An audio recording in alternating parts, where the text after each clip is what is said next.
اونچی آواز میں بات کر رہے ہیں تو حضرت عمر نے فرمایا انہیں بلا کے لاؤ. بلا کے لایا. فرمایا تمہیں پتہ نہیں یہ حضور کی مسجد ہے؟ لا ترفعوا اصواتکم فوق صوت النبی. اے پائے نظر ہوش میں آ، یہ کوہ نبی ہے. آنکھوں سے بھی چلنا یہاں بے ادبی ہے. وہاں ایک ہی نعرہ صرف اچھا لگتا ہے، وہ کیا ہے؟ یا رسول اللہ انظر حالنا، یا حبیب اللہ اسما. وہاں ایک ہی نعرہ اچھا لگتا ہے کہ سونے آ گئے ہیں، نظر کرم ہو جائے. ہاں یہی نعرہ اچھا لگتا ہے. لب واہ ہیں، آنکھیں بند ہیں، پھیلی ہیں جھولیاں. کتنی مزے کی بھیک تیرے پاک در کی ہے. اور قربان جاؤں اپنے امام پر، اس قلم پہ باری جس سے وہ لکھا کرتے تھے.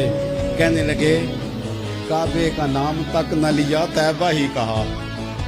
پوچھا جو تھا کسی نے کہ عظیمت کدھر کی ہے، ان کے طفیل حج بھی خدا نے کرا دیے، ورنہ اصل مراد حاضری تو اس پاک در کی ہے.